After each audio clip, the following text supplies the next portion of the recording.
ਦੀ ਇਸ ਵੀਡੀਓ ਦੇ ਵਿੱਚ ਅਸੀਂ ਪੜਾਂਗੇ ਛੰਦਾਂ ਦੇ ਬਾਰੇ ਵਿੱਚ। ਅੱਜ ਅਸੀਂ 4 ਛੰਦ ਪੜਾਂਗੇ: ਦੋਹਰਾ, ਕੋਰੜਾ, ਕਬਿੱਤ ਅਤੇ ਬੈਂਤ ਛੰਦ। ਤੇ ਇਹਨਾਂ ਛੰਦਾਂ ਦੇ ਬਾਰੇ ਵਿੱਚ ਪੜ੍ਹਨ ਤੋਂ ਪਹਿਲਾਂ ਸਭ ਤੋਂ ਪਹਿਲਾਂ ਸਾਡੇ ਲਈ ਇਹ ਜਾਣਨਾ ਬਹੁਤ ਜ਼ਰੂਰੀ ਹੈ ਕਿ ਛੰਦ ਕੀ ਹੁੰਦੇ ਹਨ। ਛੰਦ ਕਵਿਤਾ ਦਾ ਇੱਕ ਜ਼ਰੂਰੀ ਤੱਤ ਹਨ। ਸਾਡੇ ਪੁਰਾਤਨ ਕਾਲ ਅਤੇ ਮੱਧ ਕਾਲ ਦੇ ਵਿੱਚ ਛੰਦ ਤੋਂ ਬਿਨਾਂ ਕਵਿਤਾ ਦੀ ਕਲਪਨਾ ਹੀ ਨਹੀਂ ਕੀਤੀ ਜਾਂਦੀ ਸੀ।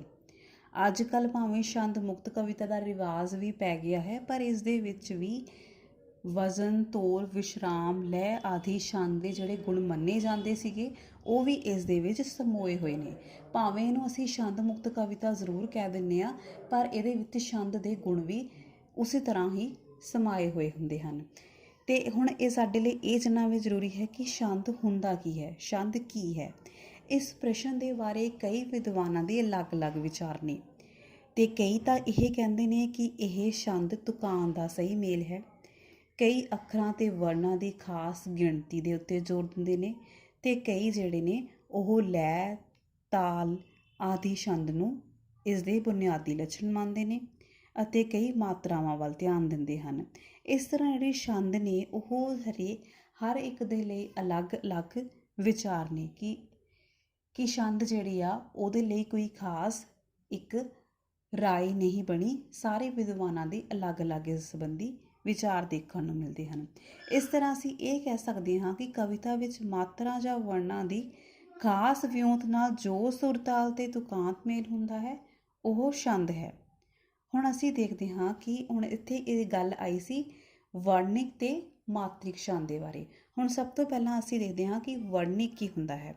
ਵਰਣਿਕ, ਜਿਵੇਂ ਹੁਣ ਸਾਨੂੰ ਪਤਾ ਹੈ ਕਿ ਪੰਜਾਬੀ ਗੁਰਮੁਖੀ ਦੇ ਵਿੱਚ, ਪੰਜਾਬੀ ਵਰਣਮਾਲਾ ਦੇ ਵਿੱਚ 35 ਅੱਖਰ ਨੇ, ਅਤੇ ਇਹਨਾਂ ਅੱਖਰਾਂ ਦੇ ਆਧਾਰ ਦੇ ਉੱਤੇ ਇਹ ਜਿਹੜੇ ਵਰਣ ਨੇ ਇਹੀ ਇਸ ਨੂੰ ਵਰਣਿਕ ਕਿਹਾ ਜਾਂਦਾ ਹੈ। ਜਿਵੇਂ ਊੜਾ, ਐੜਾ, ਈੜੀ ਜਿਹੜੇ ਇਹ ਸ਼ਬਦ ਨੇ ਇਹ ਵਰਣਿਕ ਅਖਵਾਉਂਦੇ ਨੇ।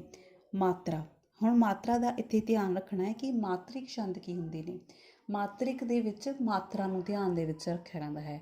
ਅੱਗੇ ਮਾਤਰਿਕ ਨੂੰ ਵੀ ਅੱਗੇ 2 ਭਾਗਾਂ ਵਿੱਚ ਵੰਡਿਆ ਗਿਆ ਹੈ, ਲਘੂ ਅਤੇ ਗੁਰੂ। ਅਤੇ ਇਸ ਦੇ ਵਿੱਚ ਅਸੀਂ ਦੇਖਦੇ ਹਾਂ ਕਿ ਜਿਹੜਾ ਲਘੂ ਹੈ, ਲਘੂ ਦਾ ਅਰਥ ਕੀ ਹੈ?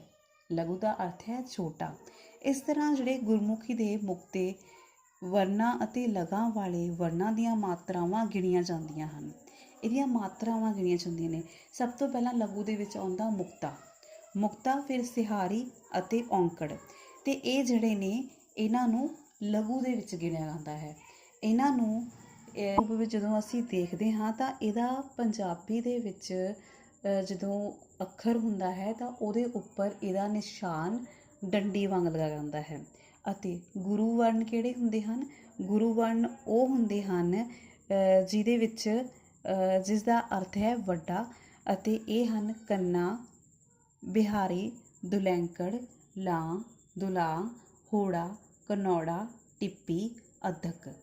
ਜਿਹੜੇ ਇਹਨਾਂ ਦੇ ਨਿਸ਼ਾਨ ਨੇ ਉਹ ਅੱਖਰ ਦੇ ਉੱਪਰ ਐਸ ਦੇ ਰੂਪ ਵਿੱਚ ਲਗਾਏ ਜਾਂਦੇ ਹਨ। ਡੰਡੀ ਅਤੇ ਐਸ ਦਾ ਜੇ ਭਾਵ ਦੇਖੀਏ ਤਾਂ ਡੰਡੀ ਨੂੰ ਇੱਕ ਮਾਤਰਾ ਦੇ ਰੂਪ ਵਿੱਚ ਗਿਣਿਆ ਜਾਂਦਾ ਹੈ, ਅਤੇ ਜਿਹੜਾ ਕੰਨਾ, ਟਿੱਪੀ, ਅੱਧਕ ਜਿਹੜੇ ਇਹ ਨੇ ਇਹ ਗੁਰੂ ਹੋਣ ਕਰਕੇ ਇਹ ਉੱਪਰ ਦੇ ਐਸ ਲਗਾਇਆ ਹੁੰਦਾ ਤਾਂ ਇਹਨੂੰ 2 ਮਾਤਰਾ ਦੇ ਰੂਪ ਵਿੱਚ ਗਿਣਿਆ ਜਾਂਦਾ ਹੈ। ਹੁਣ ਅਸੀਂ ਸਭ ਤੋਂ ਪਹਿਲਾਂ ਕਰਦੇ ਹਾਂ ਦੋਹਰਾ ਛੰਦ ਦੇ ਬਾਰੇ। ਦੋਹਰਾ ਛੰਦ ਕੀ ਹੁੰਦਾ ਹੈ? ਦੋਹਰਾ ਇੱਕ ਮਾਤਰਿਕ ਛੰਦ ਹੈ। ਇਸ ਦੀਆਂ 2 ਤੁਕਾਂ ਹੁੰਦੀਆਂ ਹਨ ਅਤੇ 4 ਚਰਨ ਹੁੰਦੇ ਹਨ। ਇਸ ਦੀ ਹਰ ਇੱਕ ਤੁਕ ਵਿੱਚ 24 ਮਾਤਰਾ ਹੁੰਦੀਆਂ ਹਨ, ਅਤੇ ਹਰ ਇੱਕ ਤੁਕ ਵਿੱਚ 2 ਵਿਸ਼ਰਾਮ ਹੁੰਦੇ ਹਨ। ਪਹਿਲਾ ਵਿਸ਼ਰਾਮ 13 ਮਾਤਰਾ 'ਤੇ ਅਤੇ ਦੂਜਾ ਵਿਸ਼ਰਾਮ 11 ਮਾਤਰਾ ਉੱਤੇ ਲੱਗਿਆ ਹੁੰਦਾ ਹੈ।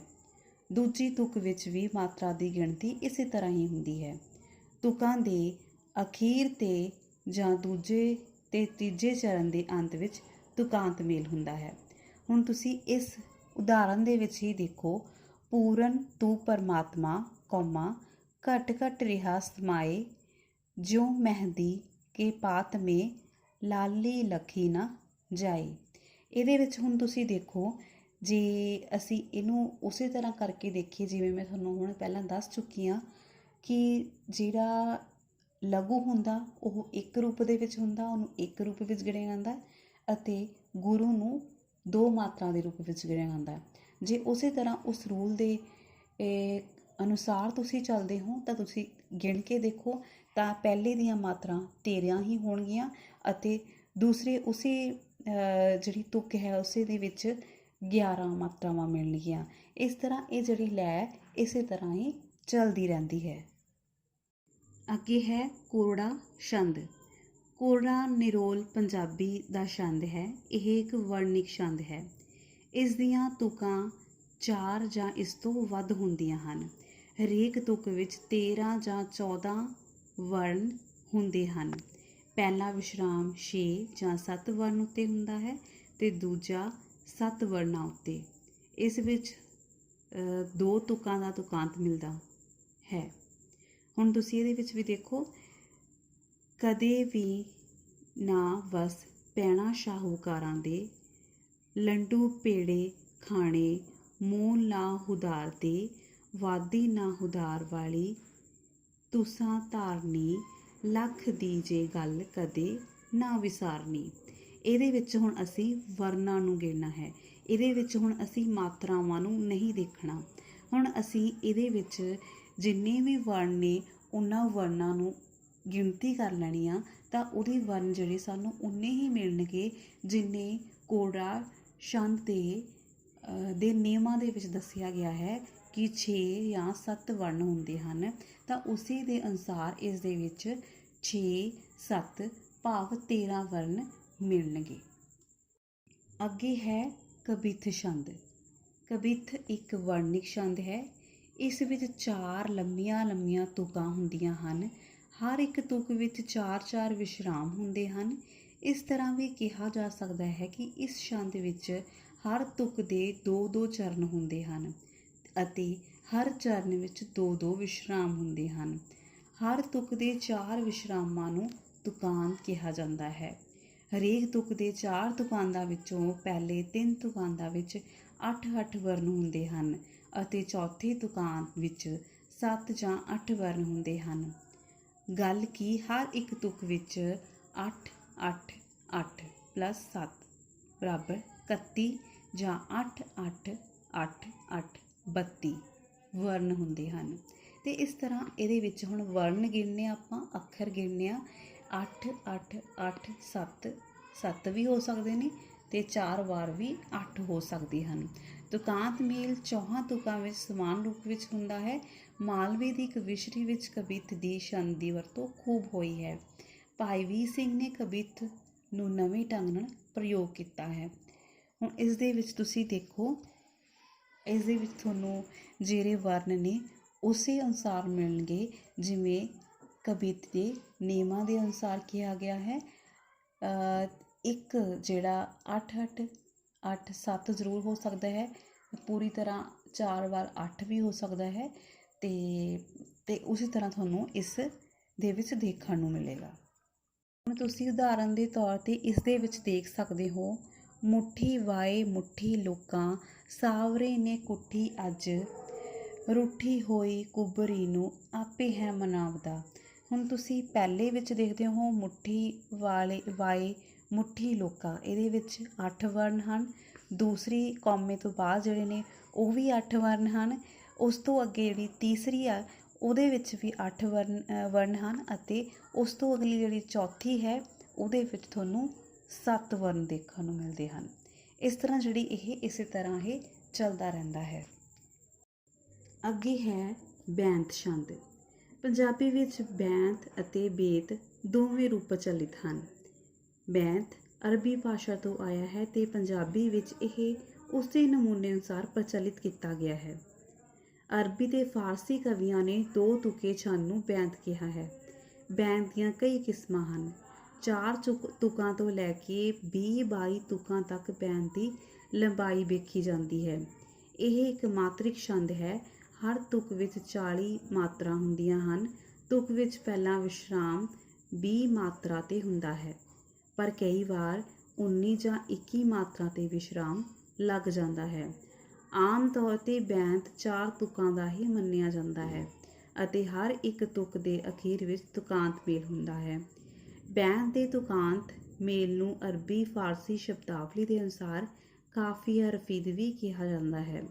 ਬੈਂਤ ਦੇ ਅੰਤ ਵਿੱਚ ਕੁਝ ਵਰਨ ਇਸ ਤਰ੍ਹਾਂ ਆਉਂਦੇ ਹਨ ਕਿ ਇੱਕ ਖਾਸ ਵਜ਼ਨ ਕਾਇਮ ਹੁੰਦਾ ਚਲਾ ਜਾਂਦਾ ਹੈ, ਜਿਵੇਂ ਨੂਰ, ਬੂਰ, ਤੂਰ ਆਦਿ। ਉਦਾਹਰਨ ਦੇ ਤੌਰ 'ਤੇ ਤੁਸੀਂ ਦੇਖੋ, ਹੀਰ ਆਖਦੀ ਜੋਗੀਆ ਝੂਠ ਬੋਲੇ, ਕੌਣ ਰੁੱਠੇ ਯਾਰ ਮਨਾਉਂਦਾ ਏ। ਐਸਾ ਕੋਈ ਨਾ ਡਿੱਠਾ ਮੈਂ ਢੂੰਡ ਥੱਕੀ, ਜਿਹੜਾ ਗਿਆ ਤੇ ਮੋੜ ਲਿਆਉਂਦਾ ਹੈ। ਹੁਣ ਤੁਸੀਂ ਇਸ ਦੇ ਵਿੱਚ ਮਾਤਰਾ ਦੇਖਣੀਆਂ, ਜਿਵੇਂ ਤੁਹਾਨੂੰ ਮੈਂ ਪਹਿਲਾਂ ਦੱਸ ਚੁੱਕੀ ਹਾਂ ਕਿ ਜਿਹੜਾ ਸਿਹਾਰੀ ਹੈ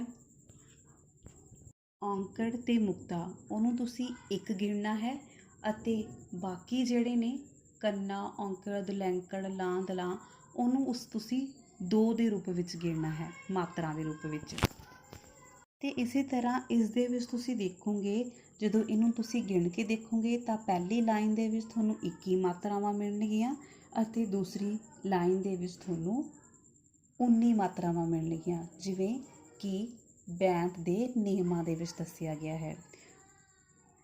ਇਸ ਤਰ੍ਹਾਂ ਛੰਦ ਦੇ ਵਿੱਚ ਵਰਣਿਕ ਤੇ ਮਾਤਰਿਕ ਨੂੰ ਧਿਆਨ ਦੇ ਵਿੱਚ ਰੱਖਦੇ ਹੋਏ ਕਵਿਤਾ ਰਚੀ ਜਾਂਦੀ ਸੀ, ਤੇ ਹੁਣ ਛੰਦ ਮੁਕਤ ਕਵਿਤਾ ਲਿਖਣੀ ਦਾ ਰਿਵਾਜ਼ ਜ਼ਿਆਦਾ ਪੈ ਗਿਆ ਹੈ, ਕਿਉਂਕਿ ਛੰਦਾਬੰਦ ਕਵਿਤਾ ਜਿਹੜੀ ਆ ਉਹ ਖਾਸ ਬੰਧਨਾਂ ਨੂੰ ਲੈ ਕੇ ਚੱਲਦੀ ਸੀ ਅਤੇ ਪ੍ਰੋਫੈਸਰ ਪੂਰਨ ਸਿੰਘ ਤਾਂ ਇਸ ਨੂੰ ਨਵਾਬੀ ਜੁੱਤੀ ਦੀ ਕੈਦ ਵੀ ਕਹਿੰਦਾ ਹੈ। ਇਸੇ ਕਰਕੇ ਜਿਹੜੀ ਛੰਦਬੰਦ ਕਵਿਤਾ ਅੱਗੇ ਅੱਗੇ ਘਟਣੀ ਸ਼ੁਰੂ ਹੁੰਦੀ ਗਈ ਅਤੇ ਹੋਰ ਵੀ ਕਈ ਕਵੀਆਂ ਨੇ ਛੰਦ ਮੁਕਤ ਕਵਿਤਾ ਲਿਖਣੀ ਸ਼ੁਰੂ ਕਰ ਦਿੱਤੀ। ਇਸ ਤਰ੍ਹਾਂ ਛੰਦ ਮੁਕਤ ਕਵਿਤਾ ਲਿਖਣ ਦੇ ਬਾਵਜੂਦ ਵੀ ਛੰਦਾਂ ਦੇ ਕਈ ਜਿਹੜੇ ਗੁਣ ਨੇ ਉਸੇ ਤਰ੍ਹਾਂ ਛੰਦ ਮੁਕਤ ਕਵਿਤਾ ਦੇ ਵਿੱਚ ਵੀ ਦੇਖਣ ਨੂੰ ਮਿਲਦੇ ਹਨ। ਇਸ ਤਰ੍ਹਾਂ ਉਮੀਦ ਹੈ ਕਿ ਤੁਹਾਨੂੰ ਇਹ ਵੀਡੀਓ ਦੇ ਵਿੱਚ ਜ਼ਰੂਰ ਸਮਝ ਆ ਗਿਆ ਹੋਵੇਗਾ ਕਿ ਛੰਦ ਕੀ ਹੁੰਦੇ ਹਨ। ਇਹ ਚਾਰੋਂ ਛੰਦ ਸਮਝ ਵਿੱਚ ਆ ਗਏ ਹੋਣਗੇ। ਮਾਤਰਿਕ ਤੇ ਵਰਣਿਕ ਛੰਦ ਬਾਰੇ ਵੀ ਜ਼ਰੂਰ ਸਮਝ ਆ ਗਿਆ ਹੋਵੇਗਾ। ਤੇ ਵੀਡੀਓ ਚੰਗੀ ਲੱਗੀ ਹੋਵੇ ਤਾਂ ਚੈਨਲ ਨੂੰ ਸਬਸਕ੍ਰਾਈਬ ਜ਼ਰੂਰ ਕਰਨਾ, ਲਾਈਕ ਤੇ ਸ਼ੇਅਰ ਕਰਨਾ ਬਿਲਕੁਲ ਨਹੀਂ ਭੁੱਲਣਾ।